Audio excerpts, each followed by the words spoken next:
जय हिंद दोस्तों, जय हिंद बच्चों। समकालीन विश्व राजनीति में अब तक आप ये पढ़ चुके हो भी द्वितीय विश्व युद्ध के बाद दुनिया में दो महाशक्तियों का उदय हुआ, जिसमें एक था अमेरिका और दूसरा था सोवियत संघ। वक्त बीतता है और हम अध्याय 2 में पहुंचते हैं और हम ये समझ चुके हैं वहाँ पर भी 1991 में सोवियत संघ का विघटन हो जाता है और सोवियत संघ के विघटन के साथ ही शीत युद्ध समाप्त हो जाता है। मतलब जो दो महाशक्तियां बनी थी, जिनको हमने दो गुट कहा था, दो ध्रुव कहा था, उनका अंत हो जाता है। तो अब बारी आती है भी आगे क्या होता है। ये बात हम इस तीसरे अध्याय में आज से शुरू कर रहे हैं। जैसे ही दो ध्रुवीयता का अंत होता है, सोवियत संघ का विघटन होता है, अब बचती है एक ही महाशक्ति, यूएसए, अमेरिका एक महाशक्ति के रूप में उभर कर सामने आता है।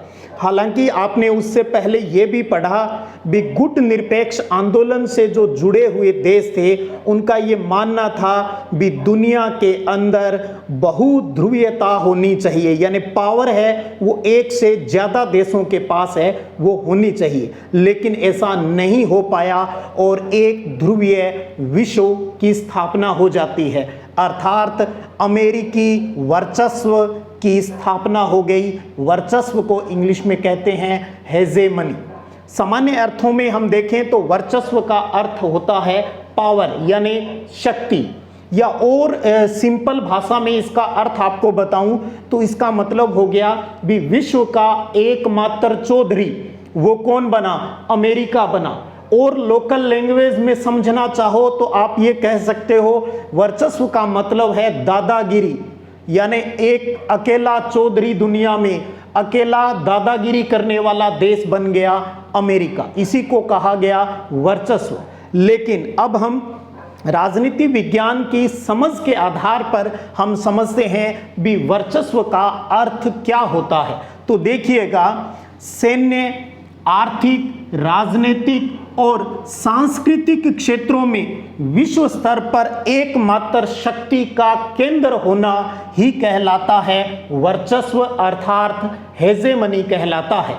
अब आप गौर करेंगे, इसके अंदर 4 शब्द आपको दिखाई दे रहे हैं: सैन्य, आर्थिक, राजनीतिक और सांस्कृतिक। इस अध्याय में हम इन्हीं के आधार पर पूरे चैप्टर को अच्छे से समझेंगे, यानी सैन्य शक्ति के रूप में अमेरिका का वर्चस्व, आर्थिक शक्ति के रूप में अमेरिका का वर्चस्व, राजनीतिक शक्ति के रूप में अमेरिका का वर्चस्व और सांस्कृतिक शक्ति के रूप में अमेरिका का वर्चस्व है, वो किस प्रकार पूरी दुनिया में कायम हुआ। इन एक एक बिंदुओं के आधार पर टॉपिक को समझना शुरू करें, उससे पहले आप समझिएगा भी अमेरिका वर्चस्व की जो वैश्विक घटनाएं हैं जो कि शीत युद्ध की समाप्ति के बाद हुई, उनको समझ लेते हैं। जब आप उन घटनाओं को समझ लेंगे तो शायद इस पूरे टॉपिक को समझना आपके लिए इजी हो जाएगा भी अमेरिका का वर्चस्व है वो कैसे स्थापित हुआ। इसमें आप यहां देखें भी वैश्विक 4 घटनाओं का उल्लेख मैंने यहां किया है। वो है पहला ऑपरेशन डेजर्ट स्टॉर्म, दूसरा है ऑपरेशन इनफाइनाइट रिच, तीसरा है ऑपरेशन एंड्यूरिंग फ्रीडम और चौथा है ऑपरेशन इराकी फ्रीडम। कब हुए, क्या हुए, हम इनको एक एक करके पूरे डिटेल में इनको समझेंगे, क्योंकि तभी तो आप समझ पाओगे भी अमेरिका का वर्चस्व, वो दादागिरी कैसे पूरी दुनिया में स्थापित हो सकी। तो अब हम स्टार्ट करते हैं इस पहली घटना से, जिसका नाम है ऑपरेशन डेजर्ट स्टॉर्म। अब आपको मैं पहले तो ये बताऊं भी इस घटना का जो संबंध है, इस ऑपरेशन का संबंध है, वो कहां से है। आप यहां पर मानचित्र में भी देख सकते हैं इस घटना का संबंध जिन देशों से है उनकी लोकेशन मैं यहां पर आपको बता रहा हूं ताकि समझना आसान हो। ये घटना जुड़ी हुई है इराक और कुवैत से। दो देश इराक और कुवैत से जुड़ी हुई घटना है। क्यों घटना हुई, किस प्रकार से हुई, कैसे अमेरिका ने वहां पर हस्तक्षेप किया और अपनी दादागिरी की बात की पुष्टि की, यहीं से वर्चस्व की प्रमुख जो बात है वो इसकी शुरू होती है। तो नक्शे से आप समझ चुके हो इराक और कुवैत है वो कहाँ है, बिल्कुल पड़ोसी देश है। अब आप समझिएगा ये घटना कब हुई, यानी ये ऑपरेशन डेजर्ट स्टॉर्म कब हुआ? फरवरी 1991 में हुआ। फरवरी 1991 में ये घटना हुई। जब ये घटना हुई उस टाइम अमेरिका के राष्ट्रपति थे जॉर्ज बुश सीनियर। सीनियर शब्द मैं यहाँ पर इसलिए लगा रहा हूँ क्योंकि बाद में जॉर्ज बुश जूनियर के नाम से राष्ट्रपति बने थे जो कि इनके पुत्र थे, तो इसलिए इसके नाम के साथ हमने सीनियर शब्द लगा दिया ताकि आपको समझना आसान हो जाए। तो जॉर्ज बुश सीनियर उस टाइम अमेरिका के राष्ट्रपति थे जब ये ऑपरेशन हुआ और इसे प्रथम खाड़ी युद्ध भी कहा जाता है। अब इसकी पहले ऐतिहासिक जो बातें हैं उनको समझते हैं ताकि टॉपिक आपके इजीली समझ में आ जाए। आपको बताना चाहूँगा जब ईरान और इराक दोनों देशों के बीच में जब सीमा विवाद हो रहा था तो उस टाइम कुवैत ने फंडिंग की थी इराक को, यानी इराक को आर्थिक मदद की थी। उसने कहा था कोई बात नहीं, तू अपनी सीमा की लड़ाई लड़, मैं तेरे साथ हूं। लेकिन युद्ध जो ईरान और इराक के बीच में चल रहा था उसका कोई निर्णायक परिणाम नहीं निकला और हुआ क्या हुआ, ये भी इराक है वो कर्जे में दब गया। तब कुवैत ने उसकी मदद की थी तो उसने कुवैत को ही कहा भाई तू मेरा कर्जा माफ कर दे वरना हमारी हालत खराब हो जाएगी। लेकिन कुवैत ने मना कर दिया, भाई मैं तेरा कर्जा माफ है वो नहीं करूँगा। और ये बात इराक के गले नहीं उतरी। भी पहले तो तू हमें पूरे पंप मार रहा था भी कुछ नहीं मैं तुम्हारे साथ हूँ, लेकिन अब तू हमारे को ऊपर इतना कर्जा करके और हमारे ऊपर आर्थिक दबाव बना रहा है, ये बात उनके गले नहीं उतरी। तो अगस्त 1990 में इराक ने कुवैत के ऊपर हमला कर दिया और इसके बहुत से भाग को जल्दी जल्दी है वो हथियाना स्टार्ट कर दिया। अब जैसे ही ये घटना घटित हुई तो भाई बात अमेरिका तक पहुंची। अमेरिका ने सोचा भी दुनिया का चौधरी तो मैं हूं, दादागिरी तो मेरी है, वर्चस्व तो मेरा है, भाई इराक अपनी चला रहा है, ये तो गलत बात है, ये तो मेरी चौधराहट में नुकसान पहुंचा रहा है। और दूसरा अमेरिका को एक मौका और मिल गया क्योंकि आपको पता है इराक कुवैत वाला जो इलाका है वो तेल बाहुल्य क्षेत्र है, तो उसे लगा भी इस बहाने मैं उसके तेल के जो क्षेत्र हैं उनके ऊपर भी अपना हक है वो जमाने की कोशिश है वो इस टाइम कर सकता हूं। और साथ में वहां इराक के अंदर ऐसी सरकार की स्थापना मैं कर सकता हूं जो कि हमारे हितों को मतलब अमेरिका के हितों से जुड़ी हुई हो। तो अब अमेरिका पहुंच गया कहां पर? यूएनओ के पास। हालांकि यूएनओ के पास पहुंचने से पहले अमेरिका ने इराक को कहा भाई लड़ाई बंद कर दे। जब इसको पता चल गया भी इराक तो ये बात नहीं मान रहा है तो उसने यूएनओ को कहा अमेरिका ने भाई हमें इसके खिलाफ है वो कार्रवाई करनी चाहिए, आप हमें अनुमति दो। और बड़ी विचित्र विडंबना देखिए यहाँ पर यूएनओ ने सैन्य अभियान की अनुमति है वो अमेरिका को दे दी। जब आपको याद है जब शीत युद्ध चल रहा था सेकेंड वर्ल्ड वार के बाद, ये वही यूएनओ है जो चुपचाप सब कुछ होते हुए देख रहा था। लेकिन आज ऐसा क्या हुआ भी अमेरिका के कहने मात्र से यूएनओ ने सैन्य अभियान की अनुमति है वो दे दी।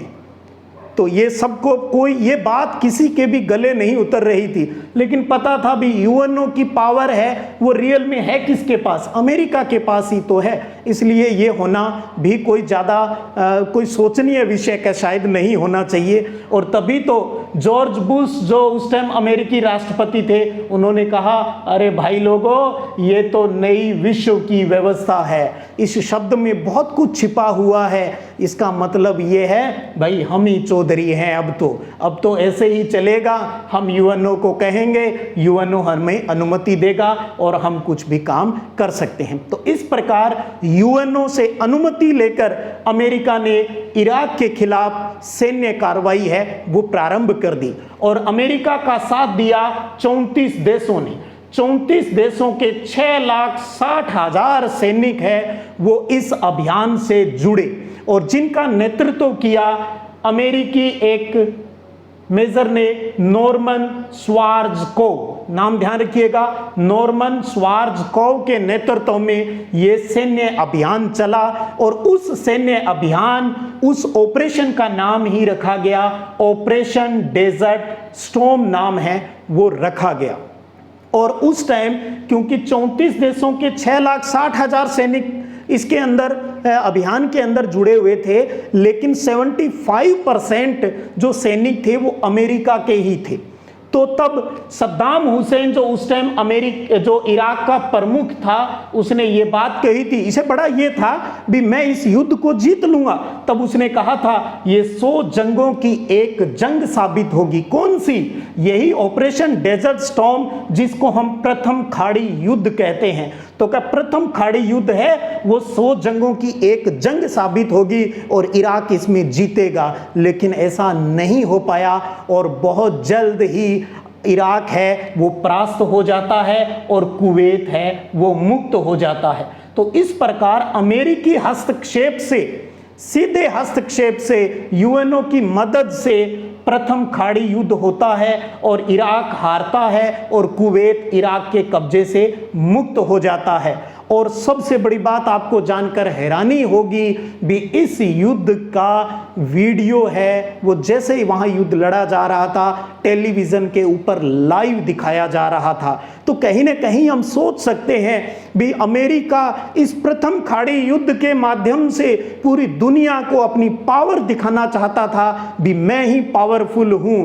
तभी इसको कंप्यूटर युद्ध भी कहा जाता है, इसे वीडियो गेम वार भी कहा जाता है।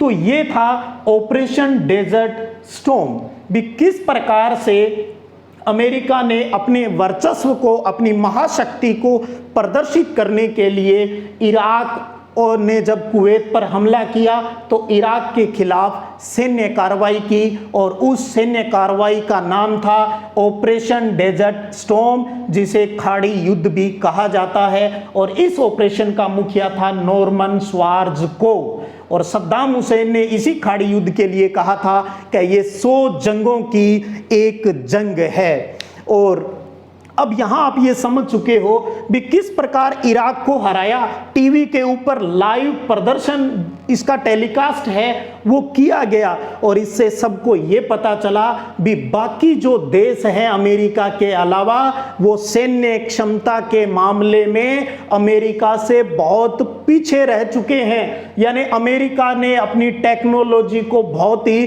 समृद्ध कर लिया है क्योंकि उसने स्मार्ट बमों का इस्तेमाल किया था, तभी तो इसको कंप्यूटर युद्ध की संज्ञा दी गई।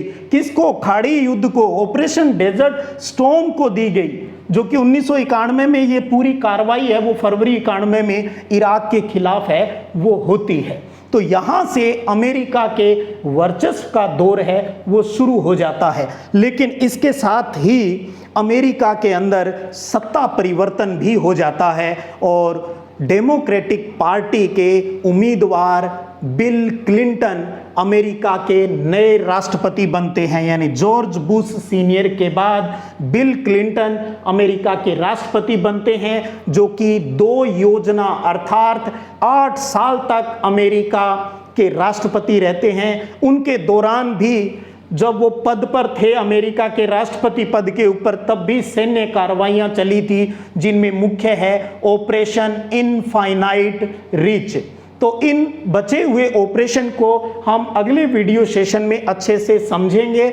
आप अच्छे से यहाँ आज के इस वीडियो सेशन को क्लियर कीजिएगा, कंसेप्ट को समझिएगा भी क्या होता है वर्चस्व, किस प्रकार अमेरिका ने दुनिया के सामने अपने आप को महाशक्ति, वो भी अकेली महाशक्ति, एक ध्रुवीय विश्व के रूप में प्रदर्शित किया और जिसमें आज हमने कहानी को स्टार्ट किया ऑपरेशन डेजर्ट स्टॉर्म से, यानी प्रथम खाड़ी युद्ध से इस बात को शुरू किया। उम्मीद करता हूं आप अच्छे से समझे होंगे इस टॉपिक को। चलिएगा अगले वीडियो सेशन में हम फिर मिलते हैं इन्हीं नए बचे हुए ऑपरेशन के साथ। क्या वहां पर राजनीतिक परिवर्तन होता है, किस प्रकार से युद्ध की नई नई पृष्ठभूमियां, सैन्य अभियान है वो चलाए जाते हैं।